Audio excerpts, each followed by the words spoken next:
What is up, YouTube? So, as I've been saying, guides all the fucking time, multiple times a week. We're back with another one, and this one's gonna be Hun Batz. Gonna run through it as usual. So we're going right into the build before anything. Actually, pause. We're gonna go into the abilities because the abilities affect the build a lot. So you've got your one, which is a leap. As you level it up, the cooldown gets reduced, and that is something that affects a lot of people, a lot of newer players, how they level up their abilities. Your 2 is an AoE cone damage, basically, that also reduces in cooldown as you level it up. Your 3 is a throw monkey that bounces between targets. You can blink to the target if it's the last person hit, or as it's about to hit somebody, you can be spamming it and land on that person. Basically, whenever it hits somebody, you can teleport to that person. Think of it that way. And then your ultimate, which is a fear outwards, and you can fear people into walls or just fuck people up in general. So, general rundown of the abilities. That was real quick. I max my 2, my 3, my... Sorry. Let me redo that. Let me redo that. I max my 2, my ultimate, my 3, my 1 in that order. Now, a lot of people level the 1, as I was saying, because of the reduced cooldown on the leap.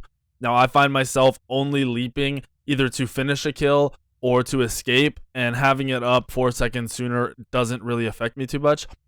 But the fact that the monkey goes up in damage a decent amount with the 70% scaling, it's actually pretty nice, and I like having that extra damage because the 1 isn't usually uses damage and the 3 is pretty much always uses damage. Plus, mid to late game, you're usually using this to initiate and kind of saving your 1 or using your blink to initiate. So there's that. Like I said, that's how I level up abilities. Now we'll go into the actual items. Warrior Tabby, pretty straightforward, very good item, always will be, always has been. You don't need attack speed on this god. Hydra's Lament. So I've been saying a lot, especially on stream, that I don't like this item now. If after the nerfs, it's not something I rush on many gods. And when I say that, I mean it got to a point where Lament was picked up on almost pretty much every assassin first item because it was so good and everyone realized it's cheaper, it's worth it, blah, blah, blah, blah.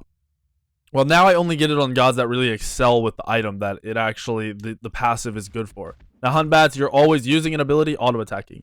That's because of your passive you get. So whenever you use an ability, you get crit. You get a chance to crit. So you're always using an ability, trying to auto-attack and crit them. And with Hydra's also benefiting this, you're doing that much more damage. So I like going Hydra's. You don't have to go first, item Hydra's. You can go Jotuns first and then Hydra's, whichever order you want. But this will get you at 1,000 gold, get you a little bit of CDR, which is nice.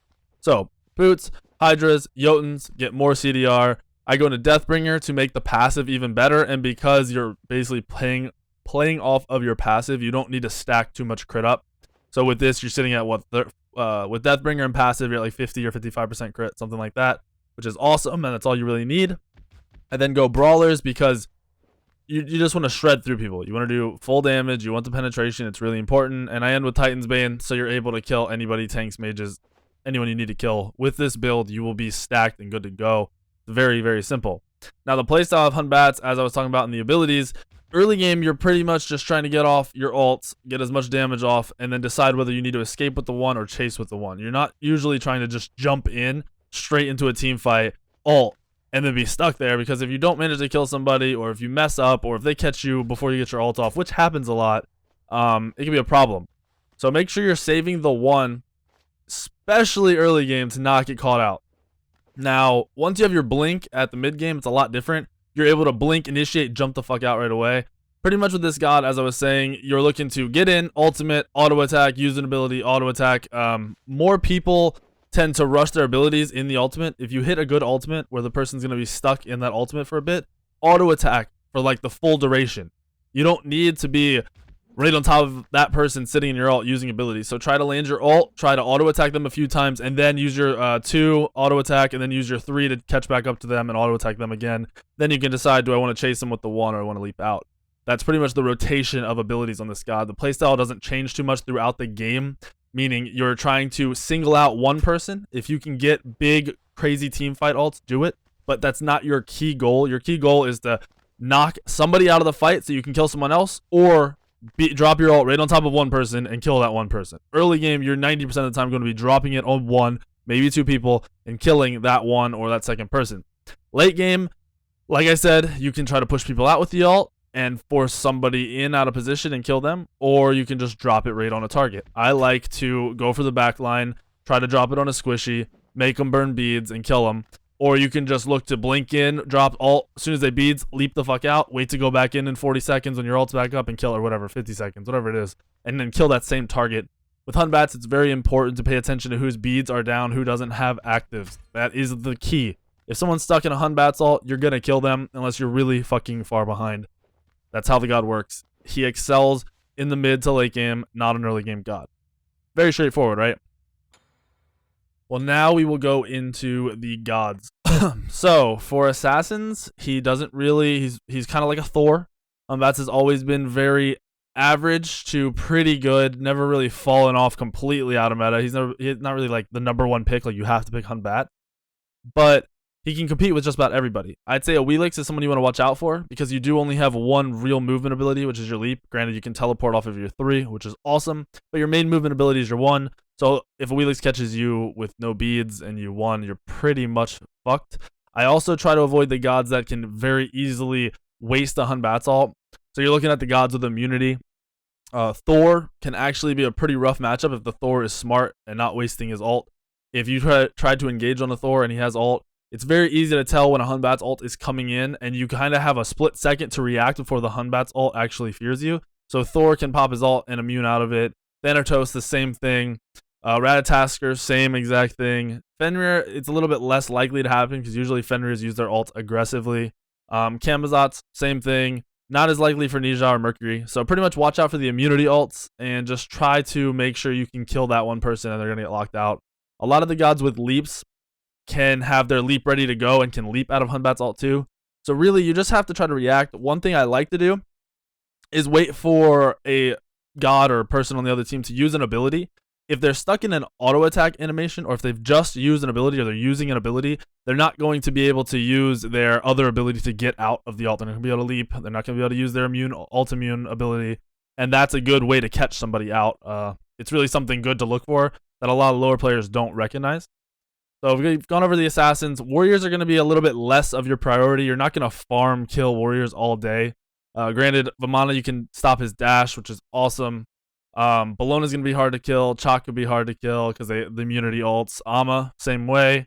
Erlang is a heal, but a little bit easier to kill because you can cancel the dash. Raven also can be hard because of the immunity. Wukong also hard because of the immunity. Same with Tyr. There's pretty much a lot of gods with immunities that you don't want to focus as a warrior. So I don't really go on the warriors, really focus on warriors too much. Most aren't going to be the best matchups. Like Guan also, another immunity. Can be rough. But granted, you do just fine against these gods because you're not really focusing on them. You're focusing on the squishies in the backline usually. So Guardians, just avoid a lot of the immunities and you can kill pretty much any of them that aren't going to be able to just get out of your ults.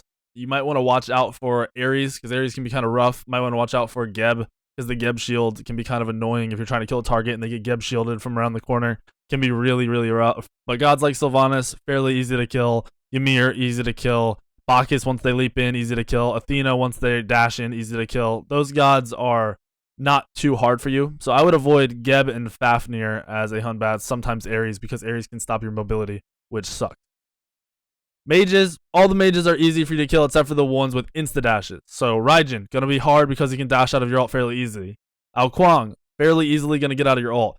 I 100% do not like Hun Batz in Ao Kuang, especially when you're playing in a LAN event. Because the reaction time is so fast for the other person when you're Hun Batz ulting. So if you blink in and go to Hun Batz ult, there's automatically a delay when you drop the ult. You don't drop the ult and they're instantly feared. There's a drop of the ult, comes down, it hits the ground, and then it pulses. So people can react very, very easily, but they need like the insta movement. So Ao Kuang gonna be easily out of that shit. Raijin, easily out of that shit. Kronos will be able to ult out of it. Hebo's usually not going to ult unless they're just really scared. So I would watch out for Quang, Raijin, Kronos ult. The rest shouldn't be too bad. Sometimes Janice's will react fast enough and ult out of it. Probably not going to happen though. Mainly those 3 I mentioned. Now for Hunters, it's a little bit of the same thing. The insta-leaps can be very annoying. These insta-leaps aren't hard counters. You don't automatically lose to this person because they have a leap. But good players will take advantage of the fact that they can react to this and just play around it. It's very easily for them to do things to play around it. So you've got Hou-Yi, going to be the real hard one. Jingwei's going to ult out if fast enough. Not likely that they're going to be fast enough. Medusa can ult out if fast enough. Once again, not likely. I would say out of all these gods here, I would only worry about Hou Yi, because Hou Yi's leap is insta now, and Hou Yi can literally leap in the air, watch your ult pulse, and decide where he wants to go. Rest of the hunters shouldn't be too bad, even though some of them do have immunity ults like Artemis on her. But they're not as problematic as Hou Yi and the gods with leaps that have that reaction to the Hun Batz ult. Now, before we're done, we're going to go back into the actives, because people keep asking me about this, and I just keep fucking forgetting the relics, whatever you want to call them. So relics-wise, you're going beads first almost every game. It's very easy to get caught out on Hun Batz, because a lot of people like to waste their one, and if that is something you do a lot, or even just the other team has lockdown that you should be worried about, which is pretty much every team comp, beads first, purification first. Second active, 99.9% of the time is going to be blink, unless you're just never engaging. But blink Hun Batz, the engagement, like I've said earlier, you can blink in, ult, make people beads instantly, and then just get the fuck out, reset. Wait 50 seconds and do it again, and they're dead. They won't get out of your ult. They will die. So that is pretty much key to Hun Batz. If for some reason you're never able to engage, something else is happening, you have other initiation on your team, and you just can't blink in, then go ahead and pick up an Aegis Sanctuary, and that would be the next best active in my opinion. And that pretty much rounds out Hun Batz in a full idea of the god, from the abilities to the build to the playstyle, which isn't too in-depth or too crazy and doesn't change too drastically throughout the game. You want to kill the people you can kill, and you want to avoid the people you can't. Pretty much that easy. Sometimes your ults can be used defensively to save teammates, to control maps, to guarantee objectives. That is a very good use of the ult, and you're not wasting it, so don't always think you have to kill with the ult. That's the other thing. Hun Batz is very good at farming, clearing waves, tagging waves, and moving on, which is also another strength that you want to use on Hun Batz. Tag a wave, start rotating over to a fight, start rotating over to fucking gank your soul lane, whatever it is. So hopefully this guide helps you. I will have gameplay out in a few hours so you can watch, and hopefully a little bit of it transitions, a little bit of what I'm saying transitions into that gameplay, and you can kind of pick it up. And I'll have another guide for you guys very soon.